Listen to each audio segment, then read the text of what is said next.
hang out in the next 30 days, I will be here and here. He's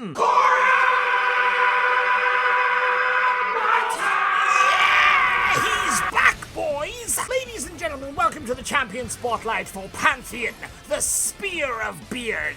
To summarise real quick, the lore changes a bit, the kit changes a bit. I guess by Riot's definition, you could call that a textbook success of a champion update. So let's see if it's an actual success. This episode is sponsored by salt. Eat more salt. So here's the lore in the nuttiest of nutshells, and I'll probably get half of it wrong, but it's fine. Okay, so one day Pantheon and his best friend Johnny Goodmeme were on a day trip to the summit of Mount Targon, an impressive lone bastion of ore that juts into the sky like the morning wood of Maokai. Atop this pillar to the gods, the divines, who, yes, I need to reanimate into my more modern art style, but we'll cross that bridge when we come to it. So the divine sky gods sitting there toying with the flimsy mortals below decide to possess this man and give him superpowers. So he then climbs back down the mountain. I should point out when he was climbing up the mountain, his best friend Johnny Goodmeme froze to death or something. Bring a jacket next time. Anyway, so he climbs back down the mountain and lo and behold, he's about to throw down with his arch nemesis Aatrox. And these size comparisons are absolutely to scale, I believe.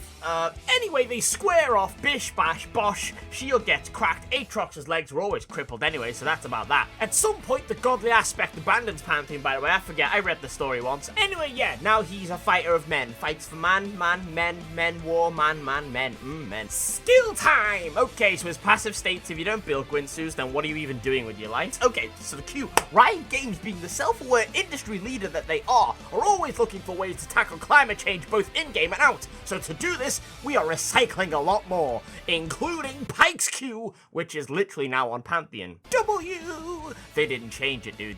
They didn't change it. I am so happy. Do you know how rare a point-and-click stun is in this game these days? Out of all the champions in the game, they usually only exist on pre-rework champions, like old Tarek. But this point-and-click stun actually survived the rework operating table and is still in the game. Get hype!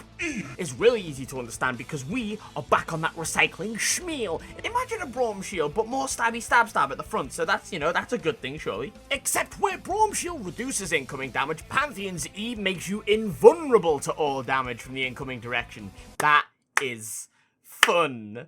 My name is actually Jeff at this point, honestly, because everyone's mostly nervous about the ult change, which I think they did a good job of. To be clear, it still takes like 500 years to actually land, which is not as bad as the 2,000 years it takes for Galio ult to land, but it's still a long time. Rather than popping up and then slamming down, like the old one in some grand fashion, this one comes in at an angle and it painstakingly scrapes everything across the earth in its path. So it'll probably hit a lot more things if you can aim, which you probably can't. So it'll probably miss a lot more things. So what do we build? Keep Pinky Panthy?